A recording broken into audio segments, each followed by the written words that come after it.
한 주간 동안 은혜 가운데 잘 지내셨습니까? 네.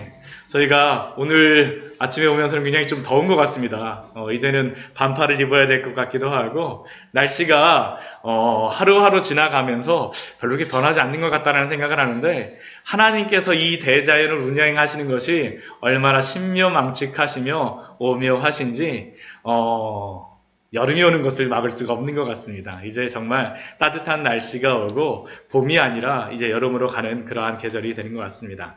지난 몇 주 동안 우리는 계속적으로 팔복의 복에 대하여서 우리가 살펴보았었습니다.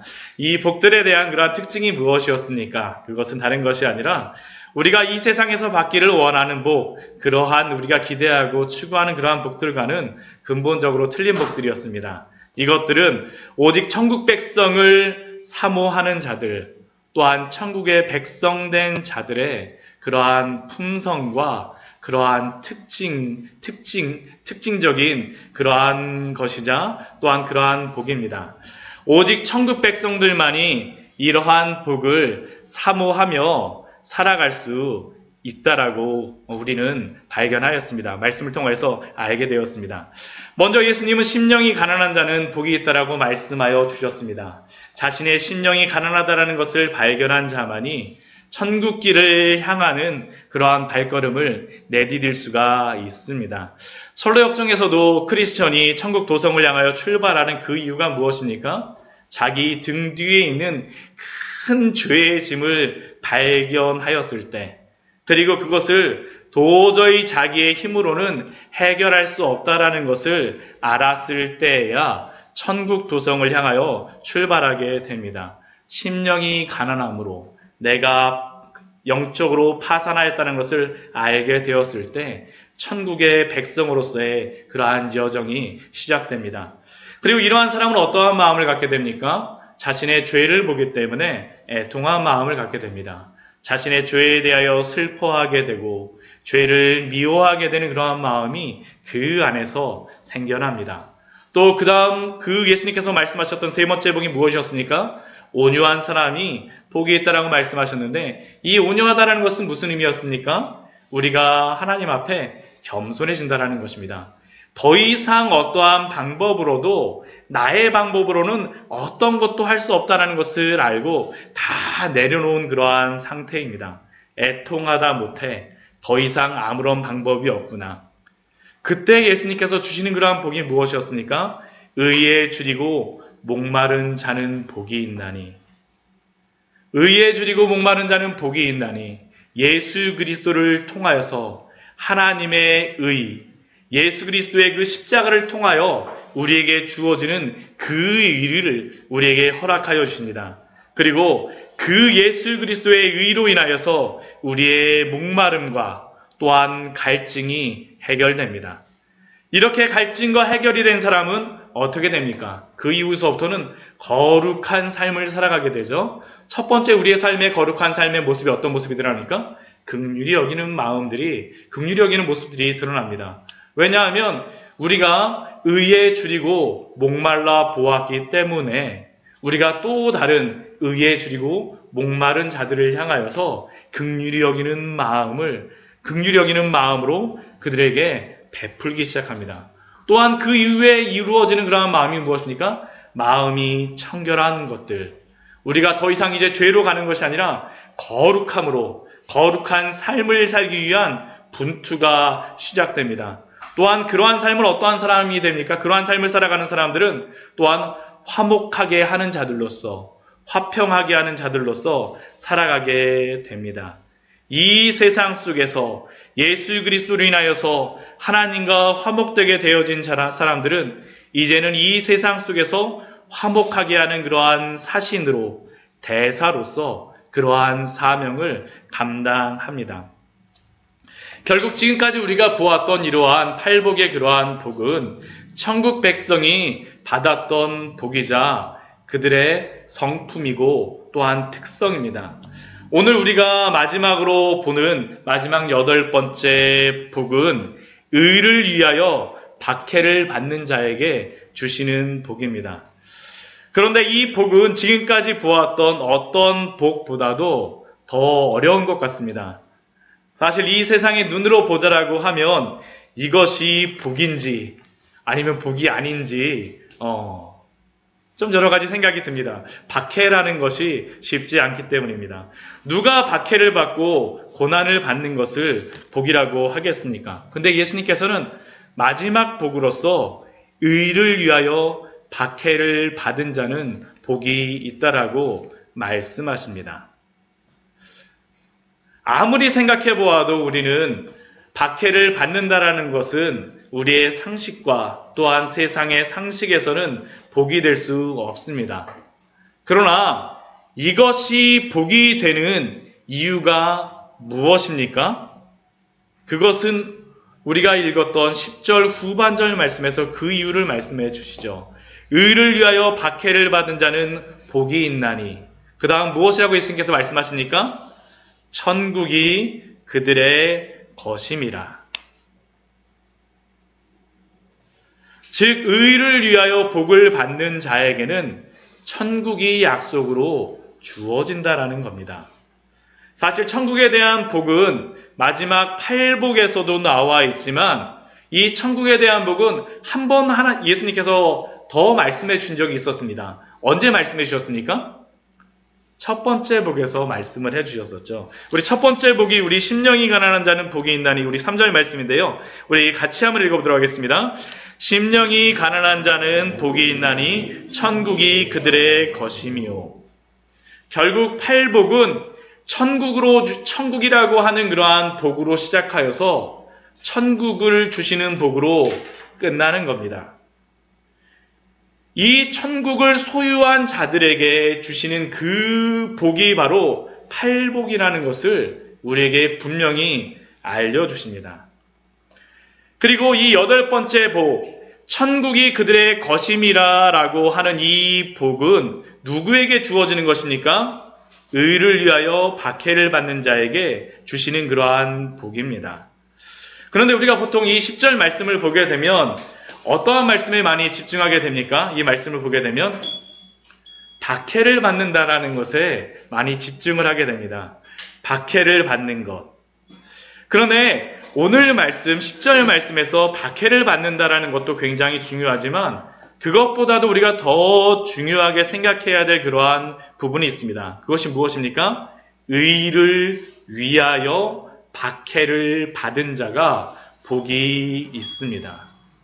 그냥 아무렇게나 어떤 일에 대해서 그냥 그 복을 주신다는 것이 아니라 그냥 박해를 받는 자에게 복을 주신다는 것이 아니라 의를 위하여 박해를 받은 자에게 복이 있다라고 말씀하십니다. 그런데 우리는 이 말씀을 의를 위하여 박해를 받는다라는 것을 우리가 집중하지 않게 되면 사실 박해를 받는다라는 것만으로서 우리가 이 말씀을 생각하고 오해를 하는 경우가 왕왕 있습니다.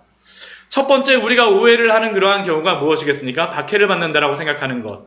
제가 앞에다 적어놨지만 여러 가지 경우가 있겠지만 나의 실수나 나의 잘못으로 인하여서 받는 박해에 대하여서 주시는 복이 아니라는 겁니다. 오늘 말씀은 의를 위하여서 박해를 받는 자에게 주시는 복이지 나의 실수나 나의 잘못으로 인하여서 받는 그러한 박해로 인한 그러한 복은 아닙니다. 우리가 성경 말씀을 보게 되면 이러한 인물들을 볼 수가 있습니다. 가인 같은 경우를 한번 보십시오. 우리 말씀을 한번 찾아보도록 하겠습니다. 우리 창세기 우리 4장 말씀을 보게 되면 가인이 하나님 앞에서 어려움을 당하게 됩니다.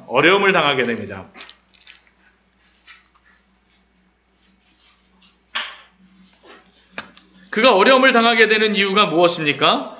그가 아우 아벨이 하나님께서 그 아우 아벨의 그러한 제사는 받아주시고 자신의 제사는 받아주시지 않자 그가 그 마음속으로 그를 죽이려고 하죠. 죽이고 싶은 살인하고 미워하는 마음이 들고 살인하고 싶은 마음이 들었습니다. 그때 하나님께서 4장 7절 말씀에 창세기 4장 7절 말씀에 이렇게 말씀하시고 우리 같이 한번 읽겠습니다. 같이 읽겠습니다. 시작. 내가 선을 행하면 어찌 낫을 들지 못하겠느냐? 선을 행하지 아니하면 죄가 문에 엎드려 있느니라. 죄가 너를 원하나 너는 죄를 다스릴지니라. 하나님께서는 분명히 가인에게 뭐라고 말씀하시냐면, 죄가 문 앞에 엎드려져 있으니, 죄가 너를 유혹하고 있으니, 죄가 너를 원하고 있지만 너는 죄를 다스리라고 분명히 말씀하십니다. 그런데 가인은 어떻게 합니까? 8절 말씀을 보면 가인이 그의 아우 아벨에게 말하고 그들이 들에 있을 때에 가인이 그의 아우 아벨을 쳐 죽이니라. 가인이 동생을 죽여버리죠.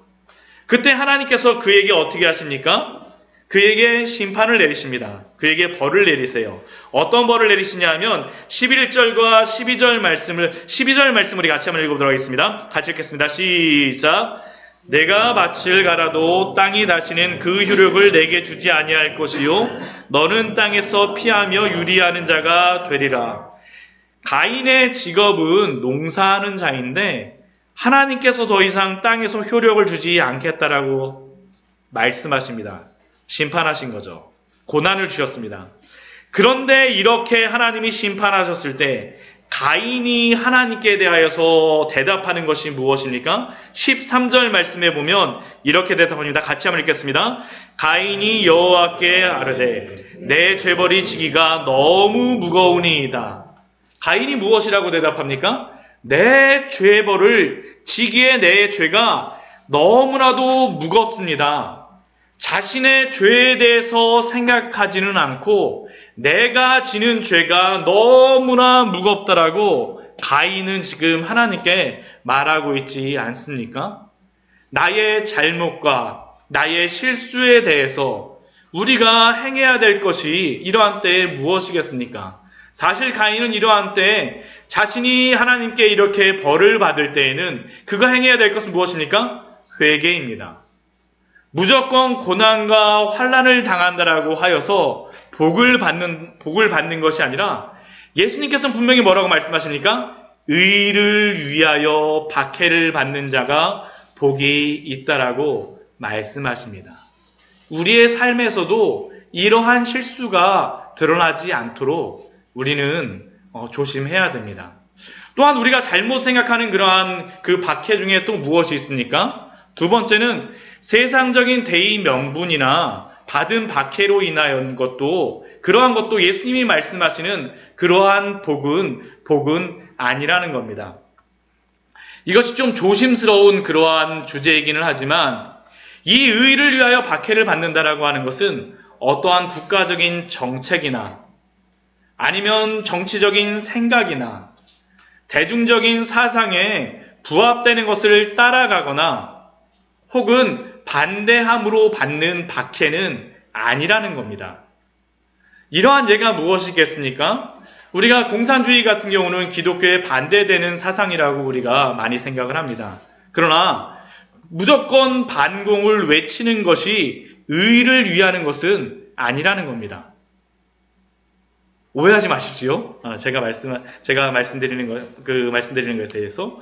또한 이것은 일제 식민지 시대에 많은 기독교인들이 독립투쟁을 위하여 애를 썼지만 그렇다고 하여서 독립운동이 예수님께서 지금 말씀하시는 의를 위하여 박해를 받는 자의 그러한 복은 아닐 수도 있습니다. 이러한 예가 무엇이 있을까요? 여러분들 성경에 보면 예레미야 선지자를 아시죠? 예레미야 선지자를 한번 생각해 보십시오. 예레미야 선지자가 눈물의 선지자라고 이야기를 하고 참 많은 박해와 고난을 받은 선지자였습니다. 그런데 왜 예레미야 선지자가 이렇게 많은 고난과 박해를 받았을까요? 심지어는 그 예레미야 선지자가 아나돗이라고 하는 그러한 마을에 살았던 선지자인데 자기 고향 사람들에게, 자기 친척에게, 자기 가족에게까지 심한 박해를 받았습니다. 왜 그랬을까요? 그것은 예레미야 선지자가 그 시대에 바벨론이 막 그 남유다를 침범하고 나라가 어려운 시대인데 그 다스리던 왕과 백성들에게 무엇이라고 얘기했냐면 이제는 항복을 바벨론에게 하고 나라를 바벨론에게 바치라고 이야기하였습니다. 우리가 지금 생각해보면 아니 어떻게 그럴 수 있나라는 그런 생각을 하게 됩니다. 어떻게 나라를 바치고 바벨론에게 항복하는 것이, 어떻게 바벨론에게 나라를 넘겨주는 것이, 어떻게 그것이 의로운 것이라고 할 수 있겠습니까? 그런데 성경에는 보면 거짓 선지자들은 금방 나라가 독립될 것이라고 조금만 참으라고 이야기하였었고, 하나님께서는 그들을 향하여서 분명히 거짓 선지자라고 말씀하십니다. 즉 예레미야가 만약 단순히 세상의 대의 명분이나 어떠한 정치적인 생각을 따라갔다라고 하면 당연히 이스라엘의 독립을 위하여서 기도하고 그들을 위하여서 축복을 해줘야죠. 그런데 예레미야 선지자는 그 길에 서지 않습니다. 왜 그렇습니까? 그 길이 의를 위한 길이 아니었기 때문입니다. 그래서 예레미야 선지자는 의를 위하여 박해를 받는 자가 되어졌습니다. 또한 이 의를 위하여 박해를 받는다라는 것은 또 어떤 의미가 있냐 하면, 우리가 오해하지 말아야 될 것은 우리가 능동적으로 받는 그러한 박해도 의미하지 않습니다. 능동적으로 우리가 박해를 받게 되면 전 이 말씀을 볼 때 굉장히 두려운 마음이 있었어요. 박해를, 예수님을 믿으면 박해를 받아야 되는구나. 정말 그런 마음이 있었는데, 근데 이 말씀을 보게 되면 이 복은 사실은 수동적으로 받는 그러한 복입니다. 예수님께서 마태복음 10장 21절과 23절 말씀을 보면 이렇게 말씀하십니다. 우리 같이 한번 오늘 마태복음 10장 21절 23절 말씀 우리 같이 한번 보도록 하겠습니다. 제자들을 예수님께서 파송하시면서 제자들에게 임할 수 있는 그러한 박해 상황들에 대하여서 행동하는 그러한 그 지침을 예수님께서 주신 것입니다. 마태복음 10장 21절서부터 23절까지의 말씀을 같이 한번 읽겠습니다. 같이 읽겠습니다. 시작. 장차 형제가 형제를, 아버지가 자식을 죽이는 데에 내주며 자식들이 부모를 대적하여 죽게 하리라. 또 너희가 내 이름으로 말미암아 모든 사람에게 미움을 받을 것이나 끝까지 견디는 자는 구원을 얻으리라. 이 동네에서 너희가 박해를 받고 저 동네로 피하라. 내가 진실로 너희에게 이르노니 이스라엘에 다 다니지 못하여서 인자가 오리라. 예수님께서 말씀하시는 것이 무엇입니까?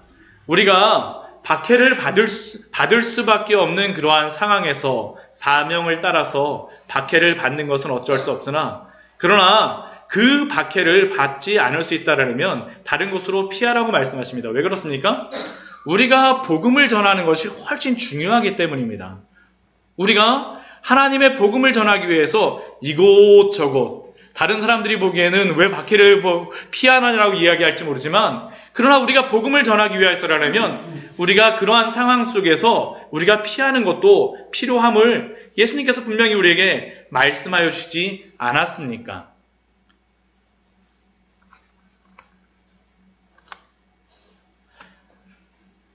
그렇다라고 하면 우리가 이 세상을 살아가면서 의를 위하여서 박해를 받는 것은 가능할까요? 사실은 앞에 말씀하고 막 완전히 잘 이어지는 것은 아니지만, 한번 곰곰이 한번 생각을 한번 해보십시오. 우리가 이 세상 속에서 의를 위하여 살아간다는 것은 어떤 의미가 있습니까? 우리가 마태복음 앞에 5장에 우리 앞부분에 있는 그런 말씀들과 관련이 있는 것입니다. 긍휼히 여기는 마음으로 살아가고 거룩하게 살아가고 화목하게 함으로 살아갈 때 우리가 박해를 받는 것이 쉽습니까? 우리가 그러한 일을 행하게 되면 사람들이 좋아할까요? 싫어할까요? 대부분 좋아합니다. 그렇죠. 좋아합니다. 우리가 보통 의를 위하여서 우리가 긍휼히 여기고 또한 화목하게 하는 자들로서 거룩하게 살아가게 되면 우리가 박해를 받는 것이 쉽지는 않은 것 같은데, 그런데 예수님께서는 의를 위하여 박해를 받는다라고 말씀하십니다. 왜 이러한 말씀을 하실까요? 베드로전서 3장 11절에서 14절까지의 말씀을 보면, 제가 앞에 찾아놨습니다. 그 11절 말씀을 보면 이렇게 베드로 사도는 이야기합니다. 악에서 떠나 선을 행하고 화평을 구하며 그것을 따르라. 선을 행하고 화평을 구하는 것은 무엇입니까? 긍휼히 행하고 또한 화목하게 그러한 살아가는 예수님의 참된 백성으로서 살아가는 복된 자로서 살아가는 그러한 천국 백성의 품성입니다. 그리고 그것을 따라서 살아가라라고 사도 베드로는 이야기합니다. 그러한 자들에게 하나님께서는 어떤 축복을 주십니까? 12절 말씀에서 이렇게 말씀하시죠. 주의 눈은 의인을 향하시고 그의 귀는 의인의 간구에 기울이시되 주의 얼굴은 악행하는 자들을 대하시느니라 하였느니라. 하나님께서 그렇게 선을 행하고 화평을 구하며 살아가는 그러한 자들에게 하나님이 그의 눈으로 쳐다보시고 또한 그의 간구하는 소리에 대하여서 들으시겠다라고 약속하여 주셨습니다. 그래서 13절 말씀에서는 이렇게 베드로가 이야기하죠. 우리 13절 말씀 같이 한번 읽어보겠습니다. 시작! 또 너희가 열심으로 선을 행하면 누가 너희를 행하리요. 즉 하나님이 지켜주시고 세상에서 열심히 선을 행하면 누구도 우리를 박해할 사람이 있겠는가라고 질문을 하는 겁니다. 그렇지 않습니까? 우리가 거룩하게 살고 화평을 구하면 우리를 좋아하지 않겠습니까? 실제로 적대적인 나라와 또한 민족이라 할지라도 선을 행하며 화평을 구하는 그러한 것들을 가지고 들어가게 되면 좋아하곤 합니다. 그런데 문제는 무엇입니까? 실제로는 박해하는 일들이 발생한다라는 것입니다.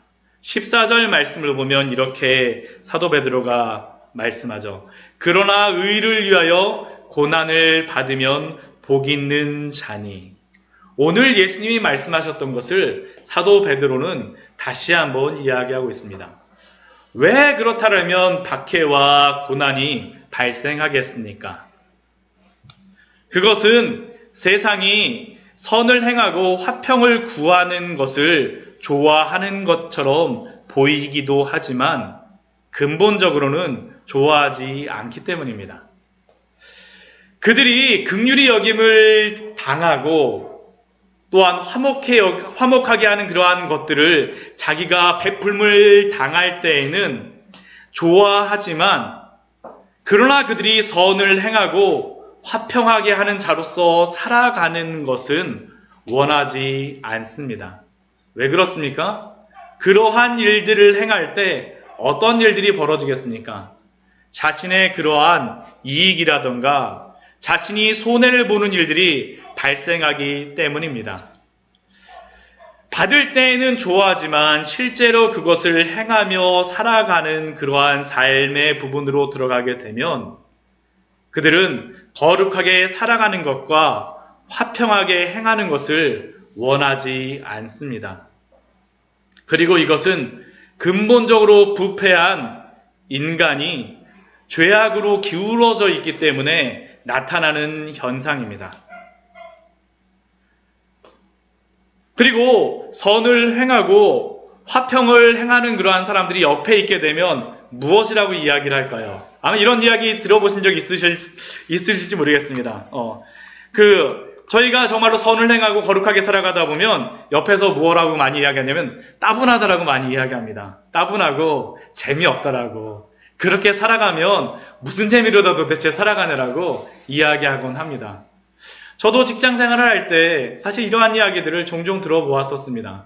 우리가 정말로 예수님을 믿고 거룩하게 살아가려고 하면 많이 제한하고 절제해야 되는 부분이 있다 보니까 세상의 많은 사람들은 이것을 원하지가 않죠. 그런데 그들이 이러한 것들, 이러한 박해를 싫어하는 근본적인 이유를 11절 말씀에서 이렇게 예수님께서는 말씀하십니다. 11절 처음에 예수님께서 이렇게 말씀하시죠. 무엇이라고 말씀하십니까? 나로 말미암아 너희를 욕하고 박해하고 거짓으로 거슬러. 왜 그들이 박해를 하고 왜 이것을 싫어하냐 하면 나로 말미암아이기 때문입니다. 나로 말미암아. 여기서 나는 누구이겠습니까? 예수님입니다. 예수님. 사실 세상은 예수님이 말씀하신 이전의 복들인 긍휼히 여기고 마음이 청결하게 거룩하게 살아가며 화평하게 하는 것을 어느 정도는 좋아하긴 하지만 나에게 손해가 되지 않는다면 어느 정도는 받아들일 수 있지만 그러나 예수님으로 말미암아 라는 그러한 부분에 대해서는 받아들이지 못합니다. 긍휼히 여기고 화평하게 여기는 것은 받아들일 수 있으나 예수 그리스도를 받아들일 수 없기 때문에 그들은 박해를 합니다. 우리가 박해를 받는 이유도 동일합니다. 의를 위하여 박해를 받는다라는 것은 우리가 예수 그리스도가 주신 그 의를 통하여서 그리스도를 닮아가는 것을 의미하는데 세상은 예수 그리스도를 닮은 자들을 그리고 또한 닮아가는 자들을 핍박하고 박해한다라는 것이 예수님이 말씀하시는 중요한 내용입니다.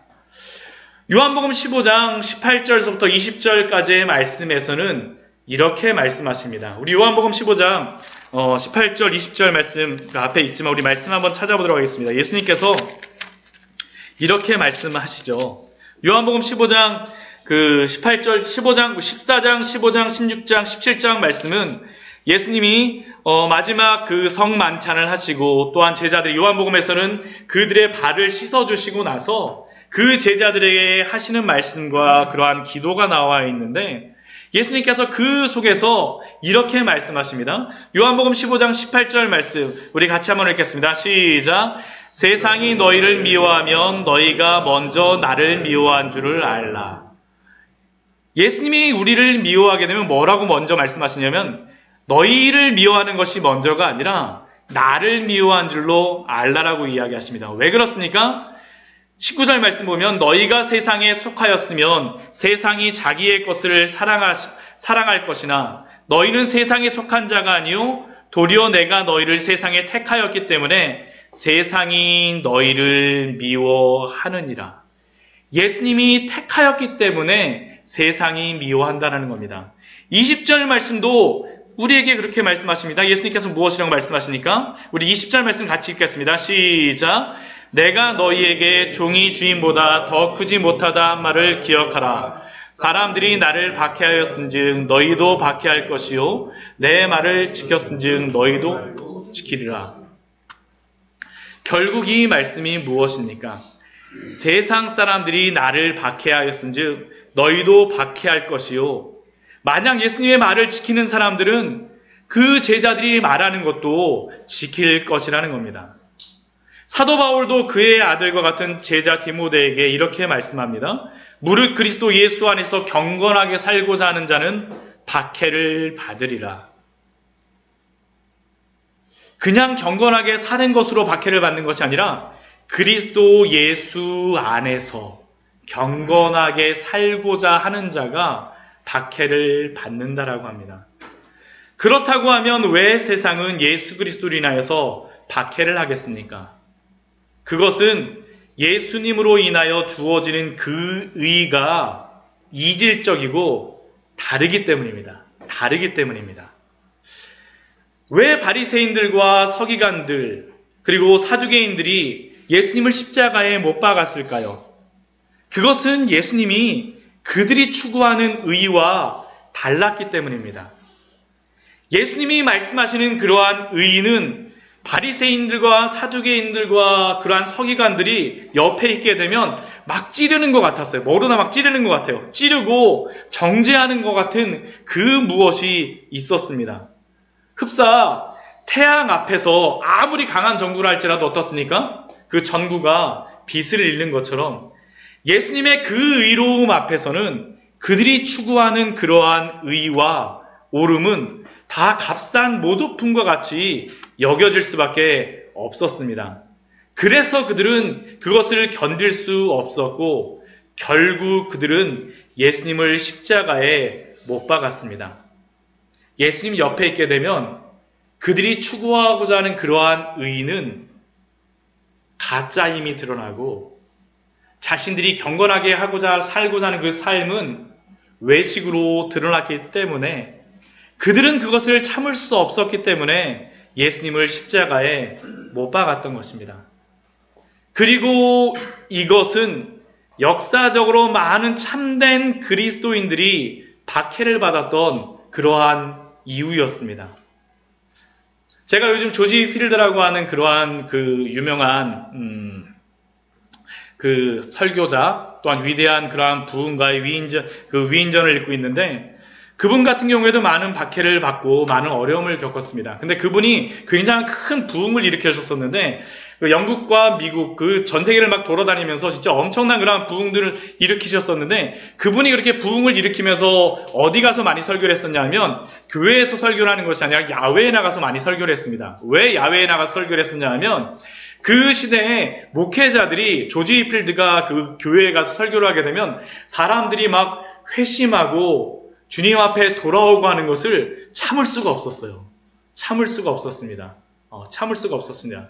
그들이 그렇게 하는 그러한 이유는 있었습니다. 왜냐하면 종교개혁을 거치면서 이렇게 교회 안에서 참되게 믿음을 가지고 회심하는 자들이 일어나자 그 이후에 어떤 일들이 있었었냐면 종교전쟁과 같은 그러한 일들이 있으니까 그 세상에서 어떠한 마음들을 가졌었냐면 더 이상 교회에서 열정적으로 믿는 것은 하지 말자.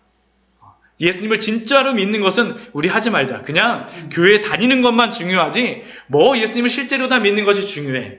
근데 문제는 뭐냐 하면 세상 사람들만 그렇게 생각하는 것이 아니라 교회에 있던 그러한 여러 사람들도 다 그렇게 생각했다는 것입니다. 그 시대의 목회자들조차도. 그때 조지 휘필드가 하나님의 말씀을 가지고 주님 앞에 회개하며 돌아올 것을 이야기하자 그것을 그 목회자들과 그 시대는 참을 수가 없었던 거죠. 그래서 그 시대 목회자들이 교회를 그 조지 휘필드에게 빌려주지 않았었고, 그래서 조지 휘필드는 밖으로 다 나가게 되었습니다. 그뿐만 아니라 많은 박해들도 사실은 이러한 일들 때문에 일어나지 않습니까? 그 이전 시대의 종교개혁과 청교도 시대의 많은 박해들, 많은 고난을 당하였던 그러한 이유도 무엇입니까? 참된 예수님의 복음과 그것으로 인하여서 드러나는 그 의로 인하여서 그러한 박해가 일어났던 것입니다. 그리고 이것은 지금도 그리스도의 참된 복음이 이 시대에도 외쳐진다라고 하면 이 시대에도 발생하는 그러한 현상입니다. 예수님의 이름이 아닌 긍휼함과 화평하게 하는 일들은 언제나 환영을 받지만, 그러나 예수 그리스도의 이름으로 우리가 무엇을 행할 때 지금 이 시대에도 많은 충돌과 많은 고난들이 따르고 있지 않습니까? 그러한 것들이 우리 11절 후반절 말씀에 보게 되면 때로는 욕하는 것들도 있고, 욕을 먹을 때도 있고, 박해를 받을 때도 있고, 거짓으로 우리를 악한 말을 막 하는 그러한 때에도 있다라고 예수님께서는 분명히 말씀하십니다. 그런데 예수님께서 이러한 성도들에게 무엇이라고 말씀하십니까? 복이 있다라고 말씀하십니다. 놀라운 말씀이죠. 우리 12절 말씀 우리 5장 12절 말씀 우리 같이 한번 읽어보도록 하겠습니다. 같이 읽겠습니다. 시작. 기뻐하고 즐거워하라. 하늘에서 너희의 상이 큼이라. 너희 전에 있던 선지자들도 이같이 박해하였느니라. 예수님은 우리에게 놀랍게도 기뻐하고 즐거워하라고 말씀하십니다. 왜 그렇습니까? 하늘에서 우리의 상이 크기 때문입니다. 이것은 예수님께서 이 땅에서 우리에게 큰 어떠한 보상을 약속하시는 것이라기보다는 우리가 궁극적으로 천국에서 받을 그 상이 훨씬 크기 때문임을 우리에게 말씀하시는 겁니다. 우리가 이 땅에서 받는 그 어떤 박해와 고난과 환난보다도 하늘에서 받을 그 상이 훨씬 크기 때문에 우리에게 무엇이라고 말씀하십니까? 기뻐하고 즐거워하라고 말씀하시죠.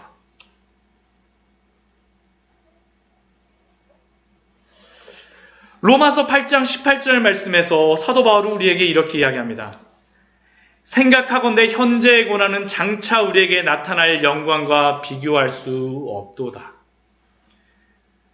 우리가 받는 현재의 고난과 박해는 우리가 받을 그 큰 영광과 비교할 수 없다라고 또한 사도 바울은 이야기하였었고, 또한 디모데후서 4장 8절 말씀에서도 그는 무엇이라고 이야기합니까? 이제후로는 나를 위하여 의의 면류관이 예비되었으니, 이것은 사도 바울에게만 주시는 것이 아니라 예수님을 믿고 그 나라를 소망하는 그러한 모든 자들에게 의의 면류관이 예비되었음을 우리에게 알려주시는 말씀입니다.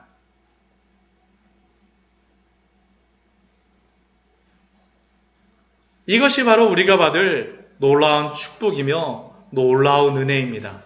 우리의 상이 그 박해보다도 훨씬 큰 것들. 그런데 우리가 기억해야 될 한 가지의 사실이 있습니다. 그것이 무엇입니까? 우리 너희 전에 있던 선지자들도 이같이 박해하였느니라라고 말씀하십니다. 이 말씀이 무엇이겠습니까? 우리 이전에 있던 사람들도 이러한 일들을 다 받았다라는 겁니다. 다 이러한 박해가 있었다라는 것이죠. 우리 히브리서 11장 우리 말씀을 보게 되면 믿음을 따라 살았던 그러한 사람들이 그 여러 가지 고난과 환난을 당하였던 것을 그 히브리서 기자는 우리에게 이야기하죠. 앞에 제가 히브리서 전체를 다 적을 수 없으니까 그 뒤에만 좀 적어놨는데, 우리 히브리서 11장 36절서부터 38절까지의 말씀에서는 이렇게 기록하고 있습니다. 우리 앞에 있는 우리 말씀을 같이 한번 읽어보도록 하겠습니다. 우리 히브리서 11장 36절에서 38절입니다.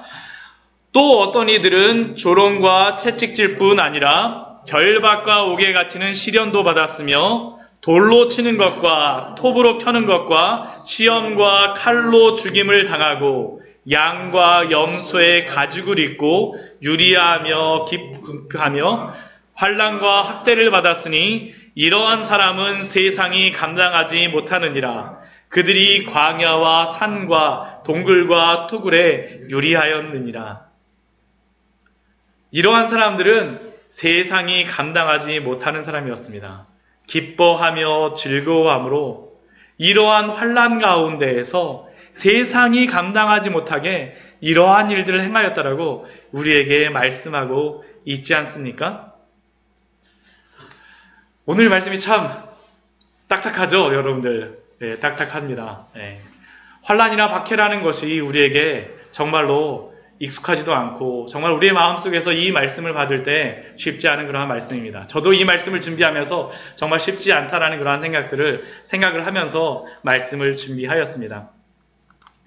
그런데 사랑하는 성도 여러분, 우리는 이러한 지금까지 나누었던 이 의를 위하여 핍박을 받기를 기뻐하며 즐거워하십니까? 기뻐하며 즐거워하실 만큼 준비되셨습니까? 의를 위하여 핍박을 받기에 준비가 되셨습니까? 네, 아무런 대답이 없으시네요. 그런데 의를 위하여 핍박을 받는다라고 하는 것은 우리가 준비되었다라고 오는 것도 아니고, 또 우리가 그것을 기뻐하고 즐거워한다라고 하여서 우리의 신앙이 컨디션이 좋을 때 오는 것도 아닙니다. 이 시대에는 적어도 우리나라에서는 성경에 나와 있는 이 불같은 박해의 순간을 경험하기는 쉽지 않습니다. 실제로 우리가 예수님을 잘 믿는다라고 하여서 우리에게 돌을 던지거나, 우리가 교회를 간다라고 하여서 우리를 감옥에 가두거나, 예수님을 잘 믿는다라고 하여서 우리를 굉장히 핍박하거나 그러한 시대는 아닙니다. 물론 우리 여기 있는 몇 분들은 예수님 믿으신다라고 하면서 박해를 받으셨던 분들이 있으신 것도 제가 알고 있습니다. 예수님을 믿는 것이 쉽지 않은 그러한 분들도 계십니다. 그러나 이 세상을 보게 되면 아직도 전 세계적으로 예수님을 믿는다라는 그 이유 하나만으로 많은 고난을 받는 그러한 여러 사람들이 있습니다. 이집트의 콥트 교회가 같은 경우는 지금도 예수님을 믿기 위해서 어떻게 합니까? 십자가의 그러한 것을 자기 몸에다 새깁니다. 그리고 그것을 새겼다라는 것은 평생 자신에게 낙인이 되어서 직장도 제대로 가질 수가 없습니다. 평생 쓰레기 더미에서 일해야 되는 그러한 사람들입니다. 또한 그뿐만 아니라 지금도 북한에서는 신앙을 가졌다라는 그 이유만으로 여러 가지 핍박과 박해를 받는 그러한 경우도 있습니다. 또한 얼마 전에도 인도네시아에서 교회에서 폭탄 테러를 당하기도 하고, 또한 몇 년 전에는 우리나라에서도 선교를 떠나셨던 그러한 목사님과 또한 여러 선교를 행하셨던 그러한 분들이 순교를 당하는 그러한 일도 있었습니다. 그러나 우리가 이 박해 한가운데 이러한 엄청난 그러한 박해 한가운데 이러한 박해를 당하는 것은 쉽지 않습니다. 그렇다라고 하면 우리는 이 시대 속에 살아가면서 박해 없이 살아가고 있을까요? 우리가 믿음을 지킨다라고 신앙을 지키고 살아가라고 하면 우리에게 박해가 없을까요? 저는 그렇지 않다고 생각합니다. 지금도 우리가 예수님을 참되게 믿는다라고 하면 이러한 박해는 일어납니다. 그러나 물론 제가 방금 전같이 말씀드렸던 그러한 박해는 아니죠. 혹시 이러한 소리 들어보신 적 있으십니까? 꼭 그렇게까지 믿어야 되나요? 꼭 그렇게까지 믿어야 되나요? 그렇지 않으면 이런 소리를 들어보신 적 있으십니까?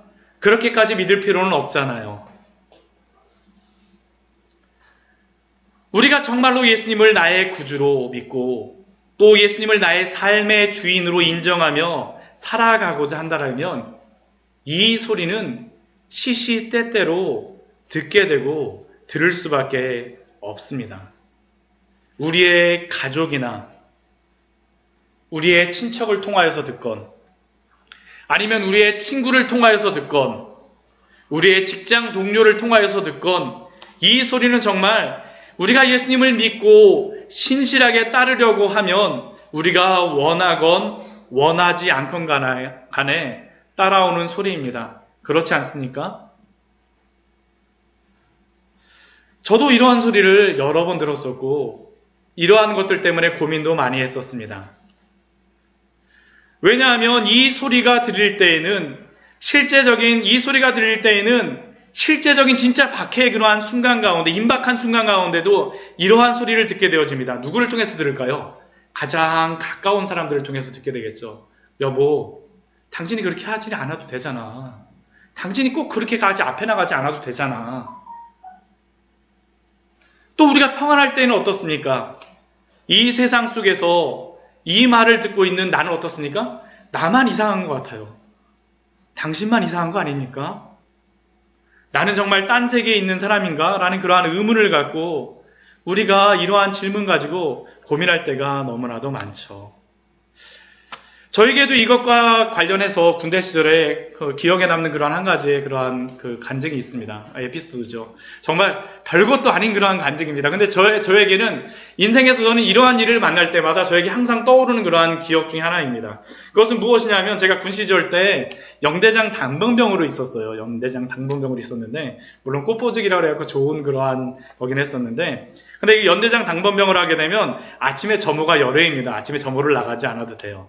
근데 어느 날 내무반장이 저를 저녁에 막 부르더라고요. 저를 불러갖고 한 가지 이야기를 합니다. 무슨 이야기를 하였었냐면 우리 부대에 새로 그 건물을 짓고 신막사를 해갖고 새로 건물을 지었는데 그 신막사 그 건물 그 화장실에 변기 뚜껑이 있었는데 변기 뚜껑이 깨졌대요. 저한테 너가 아침에 점호를 나가지 않으니까 아침에 다른 부대 가고 변기 뚜껑 가져가고 바꿔놔. 진짜 별거 아니잖아요. 그렇죠? 정말 별거 아니잖아요. 근데 그 내무반장이 저한테는 어떤 사람이었었냐면 그 다른 부대에서 스카웃돼서 온 사람이었습니다. 저희가 연대가 있었는데 연대에 그 동기가 없었는데 그 동기도 없을 뿐더러 저 연대가 군기가 빠졌다 그래갖고 군기를 잡을 수 있는 사람을 데려오자 그래갖고 그 사람을 데려와갖고 그 사람을 연대 내무반장을 시킨 거예요. 그래갖고 굉장히 좀 무서운 사람이었어요. 그래서 그 사람이 저를 부르니까 사실 그 앞에 가면서 괜히 두려운 마음도 있고 떨리는 마음으로 가갖고 이야기하셨는데 그 이야기를 듣자 제 마음속에서 여러 가지 생각이 드는 거예요. 이걸 해야 될까 말아야 될까. 한편으로는 진짜 무서운 마음도 왜냐하면 그거 안 하게 되면 저만 맞는 게 아니라 저만 하는 게 아니라 저 때문에 그 밑에 있는 모든 사람들이 그날 다 그냥 진짜 하는 어려움을 당할 수도 있습니다. 근데 제가 그 이야기를 딱 들었을 때 원래는 제 마음속에는 한번 할까? 그런 생각도 들었었는데 저의 머리를 때리는 그분의 한마디가 있었습니다. 그게 무엇이었었냐면 옆 부대에 그분이 오셨던 그 부대에 어떤 한 크리스천이 있는데 그 크리스천이 이러한 일이 발생을 하게 되면 솔선수범을 해갖고 잘한다고. 부대에 이렇게 옮기는 것은 이렇게 뭐 도둑질하고 그러는 게 아니라 위치이동이니까 아무런 부담 갖지 말고 당신이 예수님을 잘 믿으니까 솔선수범을 하세요라고 저한테 이야기를 하는 겁니다. 근데 제가 그 앞에까지는 마음속에 뭐라고 얘기해야 되나요? 한번 해야 되나 그런 생각이 드는데 그 얘기를 딱 듣고 나서 제가 더 이상 할 수가 없겠더라고요. 왜냐하면 하나님 예수님을 믿는다라고 하는 그러한 것들 이야기 듣고 나니까 정말 내가 어떻게 살아야 되는가라는 그러한 부분에 대하여서 고민하게 되어졌습니다. 그래서 밤새도록 제가 잠을 못 잤어요. 군대를 가갖고 제가 잠을 못 잔 경우가 뭐 민족을 위해서 나라를 위해서는 한 번도 잠을 못 잔 적이 없었는데 병기특공을 위해서는 잠을 못 잤습니다. 네. 그 다음날 가갖고 제가 못하겠다라고 이야기했었는데 여러분들도 사실은 이러한 경우가 있지 않습니까? 여러분들도 사실은 우리가 예수님을 위하여서 박해를 받는다라고 하는 것은 제가 지금 뭐 여러분들한테 말씀드린 것은 정말 별것도 아니지만 그러나 우리가 살아가면서 박해를 받는 것은 별것 아닌 것 가운데에서도 예수님의 이름 때문에 우리가 박해를 받아야 되는 그러한 순간들이 너무나도 많이 있지 않습니까? 우리가 주의를 지키기 위하여서 학생들 같은 경우에도 다른 학생들 다 공부하고 있을 때 나는 시험 기간인데도 와서 예배를 드려야 되면 나는 뭐지? 아니면 다른 사람들 다 들로 산으로 막 갈 때 나도 우리 가족은 왜 안 갈까? 아이들이 아빠한테 아빠 그렇게까지 할 필요는 없잖아요. 이야기하게 되면 여러 가지 생각들이 많죠. 또 우리가 이 세상 속에서 거룩하게 살기 위하여서 다른 사람들이 다 하는 것들을 포기해야 될 때도 많이 있지 않습니까? 사업하시는 분들도 사업하시면서 얼마나 많은 유혹들이 있습니까? 그런데 여러분들이 예수 그리스도의 이름을 위하여서 그 의를 위하여서 박해받으실 준비가 되어 있으십니까?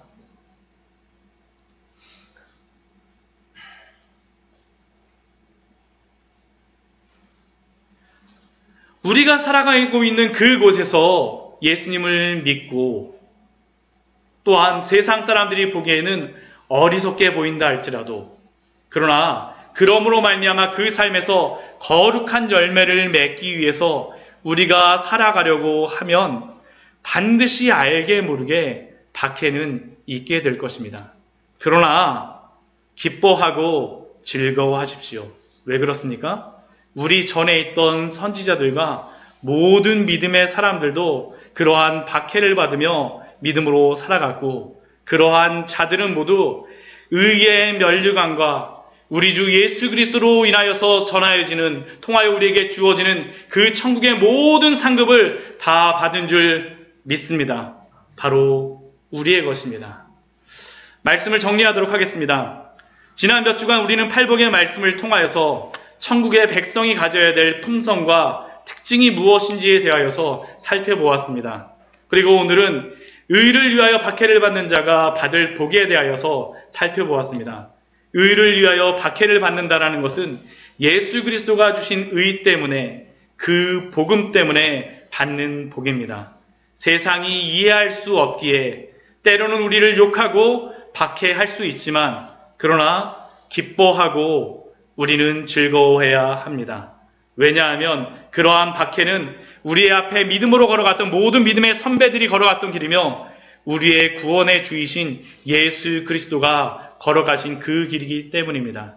그리고 그 길 끝에는 이 세상이 주는 그 모든 박해와 고난보다 더 큰 상, 우리 주님이 주시는 그 놀라운 천국의 상급이 있음을 믿으시기 바랍니다. 같이 기도하도록 하겠습니다.